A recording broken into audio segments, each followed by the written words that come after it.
But SNL hasn't really been funny since like Eddie Murphy left, right? I mean, they were funny a little bit after that, but yeah, I get the point. You ever watch the ones like the older ones with like Dana Carvey and like Steve Martin? And, Yes. Like those were the ones that were actually funny. I mean, I think there's a lot of funny newer stuff too because it's stuff I grew up with. But wait, but it had a wave, right? Like it got funnier when we started to talk about things like, whatchamacallit, like when Adam Sandler and that camp was there, like right, like Adam Sandler, that would have been Dana Carvey, and it would have been who else was in that lump? Norm. Him probably a little bit older than that, but like. I don't know. Yeah, so there was that crew, and then they went into and then there was the other one with like what's the guy that plays on that 9-9 the Andy Samberg. Yeah, Yeah. like that class was pretty funny too. Bill Hader. Yeah. Oh yeah, he's really funny. Bill Hader's hilarious. Yeah, he's really funny. Yeah. So I don't know. What are we talking about? I don't know. We can cut all of it. So I don't know how we got into SNL. I was just saying. That felt like. Yeah, that felt a little weird. So let me tell you what I think. Mm-hmm. From traveling a lot lately, I see some pretty distinct problems coming up. Okay. Very, very distinct problems. Regarding what? This EV crap. What about it? Do you know what the most aggravating thing to do when you travel is? I feel like there's a lot of things, but I don't think we're on the same page here. Rent an EV. To rent an EV in particular? Yeah, because here's the thing. Every one of them is like driving a flying iPad. And and the worst part is that every single one of those cars, there's no commonality. You go to the airport, and I know this because this happens to me all the time. I go to the airport and I go to get in a car, and more of the cars that are in the fleet now are transitioning to electric vehicles, right? Really? Yeah, I mean now even SUVs? No. No, I'm just cars. saying like well, all right, look, I'm a little bit different in the sense that like I travel a lot, so I have the President's Circle. I'm too off. We're really close today with camera wise, so okay. I'm trying. Anyhow, so I have like the Hertz thing where it's like President's Circle and the fast brakes and all that stuff that come through budget. Like so, basically, what happens is all these places I roll up to the airport, walk out, and usually my name's on the board and it says go to this car. Or like with Hertz, like they do this thing President's Circle, which is like you can pick up a car from anywhere in this whole area. Like anything you want. Just go down this row, and anything that's in the row you can take whatever you want. Wow, must be nice. I mean, if that's the with travel, I think especially like the more you travel, it's not about like people I think that don't travel a lot look at it like these perks. But for me, it's like every step of the way that you get one thing, it just takes a little bit less, like a little bit of the sting away from having to travel, right? Like it's easier. Like when I walk down a row, like I don't have to think about like where's the one spot, where's the one car, which car is it going to be? Like I can just literally walk down the thing and I'm like, all right, this one, and I get in and I go. But what is it? Is it just rows of Hyundai Sonatas and Nissan Versas? Is that what you got? I think it depends on which airport you get to. So I'll give you for instance, like I had to go to North Carolina for a meeting. Okay. So I get into Charlotte, I land in Charlotte. I get out. Charlotte's a great city. I'll take your word for it. I mean, no, it is, but like I was in the outskirts. But bottom line is, so I go into the parking garage. Go to the President's Circle area. Yep. And there's 17,000 Teslas. I mean, like every color you can imagine. Well, actually, it was pretty much white, blue, red, white, blue, red, white, blue, red. I mean, I felt like it was an American flag. Right, okay. So anyhow, so I walk over to one and I jump in, right? It's a Model 3. It's a Model 3. Okay. There's lots of Model 3s. Now, I will tell you selfishly, I did get behind, before I chose my car, I did walk to the back part and I strolled like down the row looking at all the rears of the cars. Okay. Can you imagine why I did such a thing? I don't know, to see if there's any Model S's in there? No, they're all Model 3s, but I was scrolling through because I was trying to see if any of them were like the dual motor cars. Oh, I see. Okay. You know what I mean? Like, I was like, let me see. But then, no, they were all exactly the same. Yeah. Oh, the performance ones, you mean? Right. Yeah. Something was a little whatever. So, anyhow, so I get myself into, at that point, I was standing near a red one. I'm like, all right, red it is, Hop in this thing, and I have driven a Tesla before. Who's this renting from? Hertz. Hertz, okay. This particular example. Yeah, this one, yep. In debate. Right. Was Hertz. Okay. So I get there, and now I can't really say that I've rented EVs all that much. I have not at all. Okay. Ever. Good. Stay with me. I think you'll find some of this stuff to be just as surprising as I did. Okay, let's hear. Story time. Now, so I scrolled, I go out there, and I hop into to one of these Teslas. Now, I've driven Model 3s before. I've driven Model S's before. I've ridden a Plaid before. Like, it's not that I've never seen an electric vehicle before, right? But I also, when I get into drive a car, generally I'm, it's one of my friends or something like that, and I'm close and I'm not really going to mess with the seat, right? Like, I'm going to drive it, but they're with me. Yep. I'm going to get out of, like, I'm not taking the car and going somewhere, and then, like, the only other exposure I have of having to drive the car kind of a little bit on my own was, we had one at SEMA one year, and it was in the booth, and I had to drive it from here to here, and I couldn't even figure out how to, like, lock or do anything. I didn't know where to put the key or any of that crap, right? But I know that part. So I thought I was ahead of the game. I figured, how hard could this be? We're just driving. Right. I know how to drive. You do great. Yeah, thanks. So I've driven plenty of these cars, and I feel like I'm on this. Like, I have the skills to pilot this car to where I have to go. Not surprised yet. Thank you. There we go. So I get in the car, and I think there may have been, like, I think the person that rented the car before me must have been Gumby, because the seat was really far back, but at an incredibly high pitch that allowed their legs to travel up and then down. Wow. Like, I didn't. So anyhow, the steering wheel was cutting into my lower extremities. Okay. The part that you need to operate Mother Nature's call. Okay. And so I immediately had to figure out a way to change the position. Naturally. Right. Yep. But I couldn't figure it out. To move the seat? Well, sorry. So, all right, Mr. EV. So what do you do? What do you do? I checked my left side. Yeah, and what would happen? I would start pressing buttons. Hold on a until second. It goes in one direction. No. Stop. And Stop then right when now. it goes in the direction I don't want it to, I go, let's go the other way. That makes sense because you've driven cars before, and that's where they are. All right, so I've been in Teslas before. I've never driven one. This will help illustrate my point. Wait, I have zero experience with this. So I know. My next guess would be, yes. Hey, Tesla, change my seating position or some shit like that. I don't know. You could talk to him? I don't know. Can you do it? That would have been my next guess if there's no buttons. Out of fear of not looking crazy. I didn't talk to it. Okay. Can you imagine? I get in the car, I don't know what to do, and I'm like, Tesla, aren't the seat? Aren't cars like People controlled are just by? like looking at aren't me? they controlled by Alexa now or something? Like I don't know. I mean, I all I'm trying to say if to there's you. no buttons and there's no handle. No buttons, right? No buttons, no handle. What do you do now? I'm talking to the car. All right, so now the car doesn't answer you back, Rich. What do you do now? Google.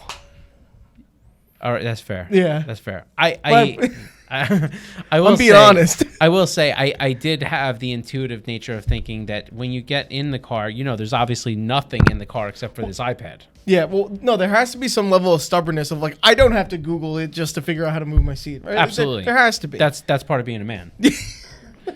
It's a rite of passage. Okay, so now you're staring at the giant iPad. Now I'm looking at the iPad, and I said somewhere in this magical device is a way to move my seat. To move this seat. Yep. Right? So they are massive.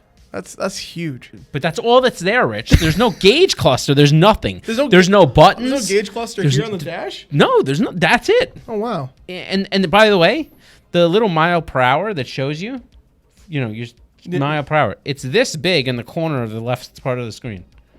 How fast am I going? I don't know. Let me get my reading glasses. Crash. Right.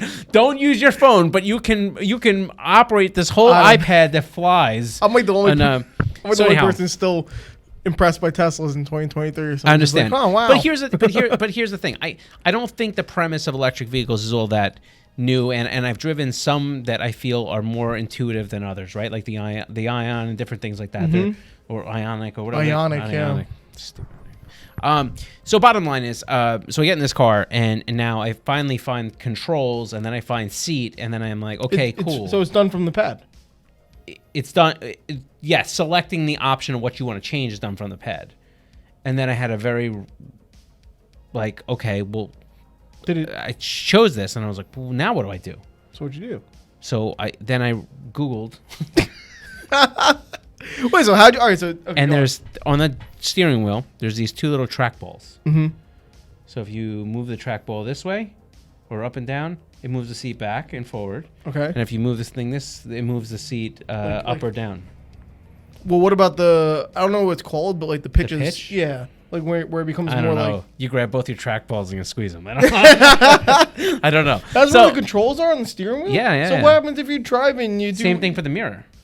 But okay, so no, they're little trackballs like right in the middle, almost like where your volume control would be on your radio. This is not part of the point of the podcast. But my question would be like, if I don't think any of this is part of the podcast. I know, but if you're doing if you're doing a turn or something, can't you? Is it a hittable by accident like spot? I didn't think there's your trackballs. So, but if I'm turning or something, no, I didn't. I don't know. All of a sudden, you're sinking as you turn. But let me ask you a question. No, because as soon as you go back to the iPad, it goes out of the control mode. So those balls don't work unless you're on the screen. Those balls control everything. But you have to that. use the iPad to select which thing you want to control. It's an iPad, Rich. Oh, how do you go to your settings on your iPad? Wait, so those trackballs control everything. Volume? I don't know. I didn't know if I used the radio. I think I was so focused on trying to operate the. I see what you're saying though, but so you have to select it on the pad, and then you can go ahead and do it from there. Because when I had to do the mirrors, I then said, I know how to do this, and I went to controls mirror, and then I used my balls. Huh? It's interesting. You know what I mean? Anyway, so renting it.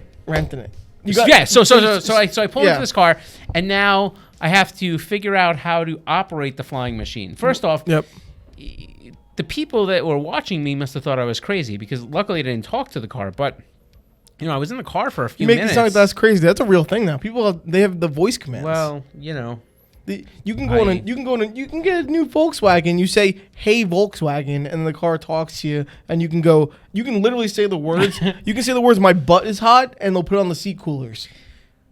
That's a real thing. That's real life. Do you have an Alexa? No, I don't like those. I understand. Well, I do because the kids like it. They ask it questions like all day long. Yeah, they're like, what's the temperature going to be? They don't like one day it came out and Jackson was like, "Can you do the farting sounds?" And the thing's like, right. So what I'm saying is like they use Alexa for extracurricular activities. Sometimes I'll just be like watching TV and something that's said on the TV will make the Alexa answer a question, or something I'll say in a conversation will make the Alexa answer. Yep. And that's where I'm like, oh, that's listening to me all the time. Right. That happens to me with my watch all the time. So what would happen if your cars were known to do all the thing voice and you're like, you're in the car and you're like, move over to the right. And next thing you know, the car's just like, come on. I don't need any mishaps going on because Volkswagen hears me wrong. But that's real though. That's not like a thing. They have that feature right now in their cars. That's I don't know. Anyhow, all right. So you get in this car. I'm piloting the thing while I'm trying to drive this car. I'm also having this other thing, which is like it doesn't have Apple CarPlay, so I can't get my Waze up. So they do have these very intuitive little phone holders. That you can see. It doesn't have Apple CarPlay? It doesn't have Apple CarPlay. It has its own Tesla CarPlay. Huh. It's not called CarPlay. It's called like Tesla stuff. That's weird. I don't know. So basically, a lot of things aren't working with my natural driving habits. Yep. And when I go to, get mirrors and look for blind spots, like the iPad's changing because you're flipping on this way, the camera comes up, and it's just a little. It's not necessarily intuitive. So you come from now. One day we're all going to be into these different things, but here's why I'm bringing up the point about electric vehicles. Every car company, when they come out with these electric vehicles, has done something unique to make this car have different types of controls or uses or techie and cool and stuff like that. And most likely, if I had to guess, and a lot of these car companies probably are doing this to mimic a lot of the features that Tesla has, but not copy them so Elon doesn't sue their pants off. Right. Right? So what I'm saying is, you know, when I get into a car at an airport or rent a car, intuitively, I usually know how to operate the car regardless of which manufacturer it is. Yeah. Maybe I don't know exactly where everything is, but 90% of it, I usually can get in, start the car, drive off.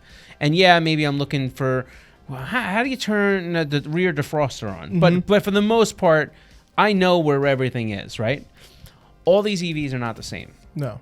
So you're getting into these cars and you're learning you have to figure out everything every single time you rent a car. Would you say it jeopardizes safety if you don't? I don't know. I mean, I think there was a couple times that obviously I wasn't paying attention to the road well enough because I was trying to figure out how to do something on the car that I didn't know about.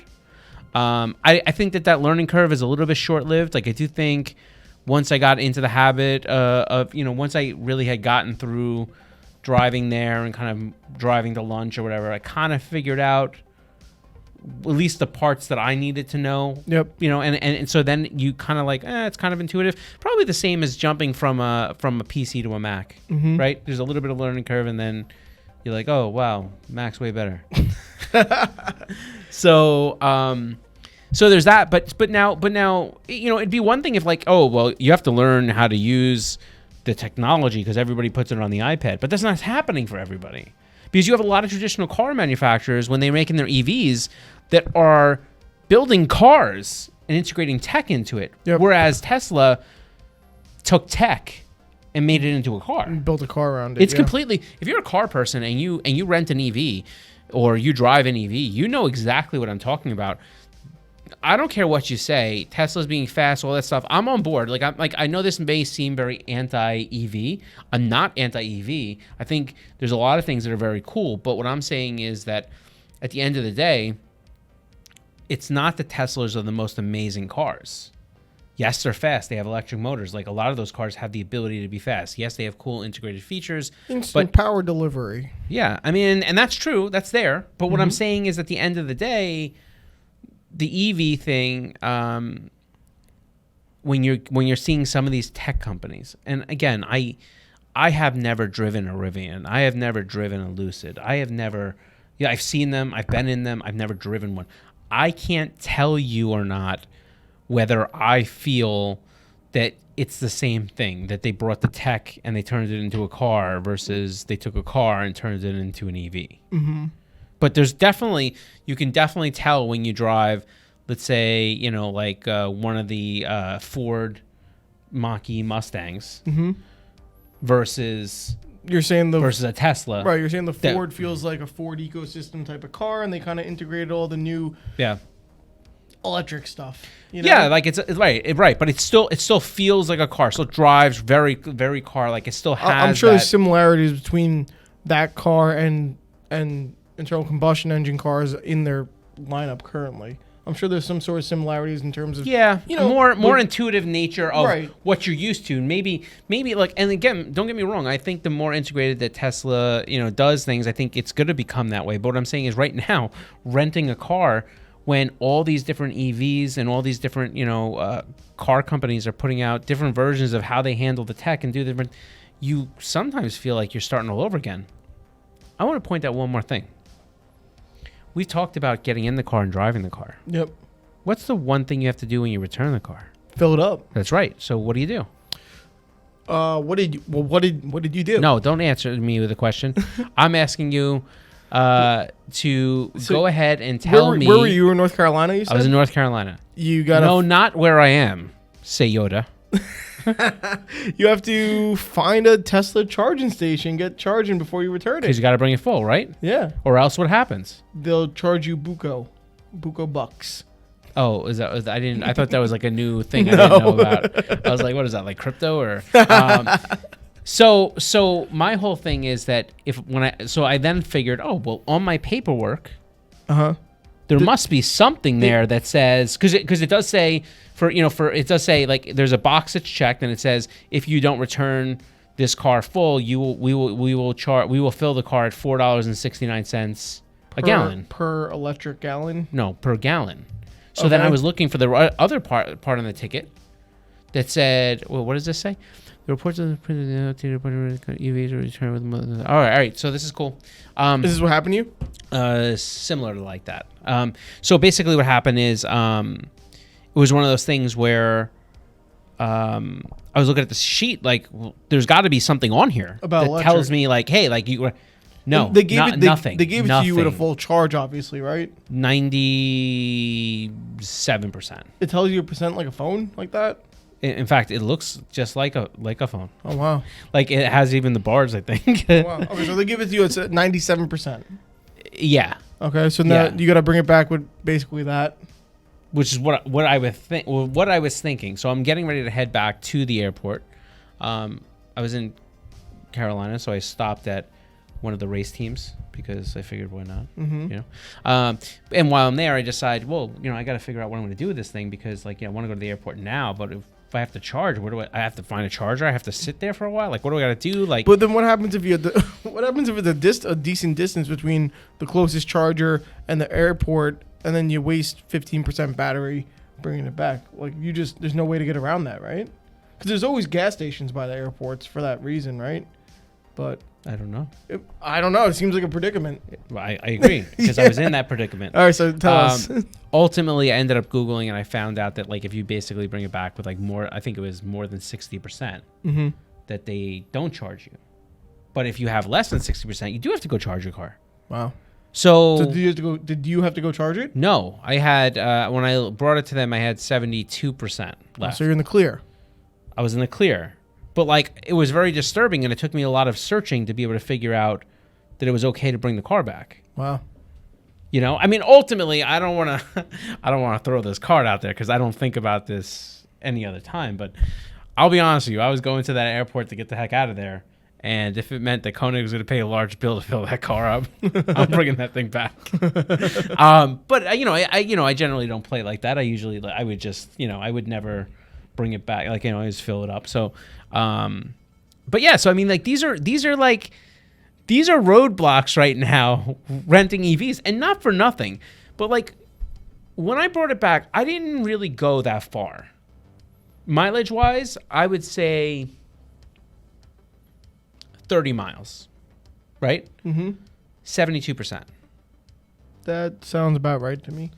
Well, what sounds lousy to me is if, let's say I fly into the airport and then I want to drive and I have a couple meetings. No, it sounds short actually. Right.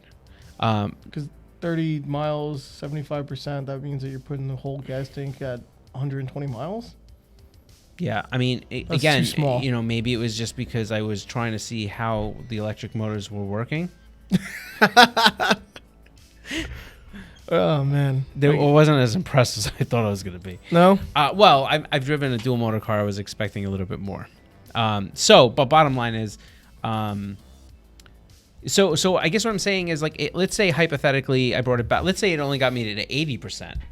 Still, I mean, you'd be stuck in a situation where, for you to do some business trips and travel or whatever it may be, you would have to charge that car. You'd have to be looking for places to charge that car, which would bring up a whole other measure to me. Like, I don't have any of those apps to charge anything because I don't own an electric vehicle. Right. Like, I don't know. Can you get there? Do I need to tap a car? Do I need to? Work? Do you need any kind of particular? I don't know. It didn't charge anything. But what I'm saying is, I don't know, and I just think that for right now, renting EVs is kind of a chore. Yeah. I don't mind going to a gas station, pumping a whole bunch of stuff into the tank. I know where gas stations are, how they operate. I don't have to wait in line for anybody. I don't have to wait for the car to charge. Like, I stop in, I put so typically there's no learning curve when right. when you actually get in and go. Right. So what I'm saying is right now. Was there any enjoyment in being like, oh, this is new, let me check it out. Like, oh, let's figure out how this thing works. Is there any kind of curiosity, enjoyment out of that? There was a few minutes in the beginning part of the rental, and there was a few minutes in the middle part, in the end part of the rental that were enjoyable. Okay. But the first few minutes was like, oh, this is cool. Let me figure out this stuff, and then I like figured it out. I was like, eh. Yeah. And then there was the part where I already knew how to use the car, and I just was bringing it back, and I just could drive, and then I was testing out the motors, which it was a series of there's no traffic behind me. Let me slow down. Let me see in which spot is the most responsive. Okay. I don't know why I wanted to do that, but I did, and I did. Starting out, bottom line is, I just think that right now renting EVs is kind of a freaking chore. And I'm pretty sure it costs more than a regular car, right? No, it didn't cost me anything different because remember it's the same. Well, for you, right. But I'm saying if I went as just a regular person, on vacation, I think it would cost more. I don't speak to peons. And because of that, I wouldn't know. I don't know how the other half lives. In my land, I walk down a row. There's a trumpet playing. Tom Brady was there, of course. Yeah, right. And he tells me to pick anything I want. Well, I think if I went on vacation, I had to pick a car, and they give you those options. I think they're more mid-compact, car, and you get a Hyundai Elantra or something. Yeah, I don't think Tesla 3 is going to be the second option. Right. But you know me, Rich. Like when I'm out traveling the world here, and it's on Koenigsdam, I roll through. I rent the Lamborghini. Right. When it's me, I rent the the. What did we have in Vegas last year? We have in Vegas last year. We had what do we have in Vegas? We had the crappy Mitsubishi. Oh, the Outlander. The thing with the trunk that wouldn't work. The Outlander that they said we need an SUV, and they're like the Outlander. I'm like, this isn't an SUV. Yeah, this doesn't count. No, we need 3 rows. 3 rows. Right, no, there is a third row. I'm like, row. but then you can't, like, just because there's seats back there doesn't mean you can sit in them.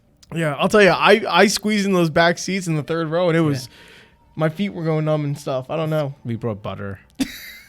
Yeah, and that trunk didn't work. It was weird. You got a trunk and put my bike in it. So, all right. So anyhow, bottom line is, for those out there, if you're going on vacation this summer, watch the EV thing. If you're not an EV trained aficionado, and you don't feel like EV has already commanded the attention in your life, the allure is just that, an allure. Take it where you can get some gas and you can return it, and you don't have to question all these other odds and ends. And be careful with those seat balls. Yeah, the track balls, they'll mess you up. You're one slip away from that seat going all the way forward while you're driving. Wow, I don't think so. I think the control mode probably would block that out. No, you should be able to adjust your seat while you're driving. Elon's very temperamental. What he allows you to do while you drive. He watches over everyone. I forgot. He's too busy trying to make the mile per hour as small as possible so that you can't see it. No, he's too busy training for a fight against Mark Zuckerberg. By the way, it's gonna be great. Yeah. Who's your money on? Mark. Yeah, Mark Zuckerberg. I'm sorry, Elon. There was just a picture though of Elon Musk training with George St. Pierre. Just saying. I could train with a Ninja Turtle and it would not make a damn difference. I agree. Okay. So, you know what I mean? It's a great point. You agree with me, or you agree with that you also with a Ninja Turtle? Oh, me with a Ninja Turtle, I'll be in good condition. For a minute, that was a lot of shade. Oh no. I'm saying I get what you mean by that it doesn't matter who you train with. Right. Yeah. Right. I mean, I wouldn't want to mess with Mark Zuckerberg. No. Besides the infinite wisdom that he can impart on your electronic devices, I'm very concerned about his strict, I run $1 billion company, so I clearly can Rochambeau you. Yeah. Yeah. All right. That's it. Let us know what you think about the whole EV thing and whether you could rent a car and feel competent enough, or if you're starting to realize that there are some other things that are happening here when you go on your summer vacation and you're going to just stick to the good old start, vroom, vroom car. You know what I mean? Mitsubishi Mirage. No. A lot of Corollas, though. Is there? Yeah. I feel like you always get the crap ones. Like I feel like they throw you the Mirage and the Versa and the Elantra. Yeah, Versus Versus what was the other small ones I see I sometimes? always feel like they're going to have to throw you an Elantra, and I'm always like, what do I have to do to get a Corolla or a Civic?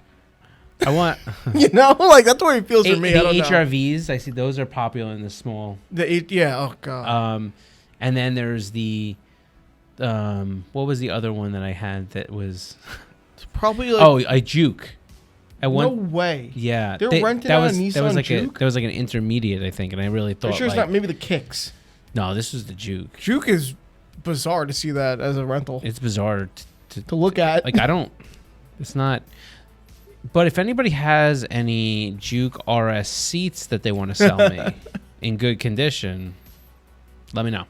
All right. Take care of yourself. Let the comments below tell us about the EV thing, and, we'll catch you next week.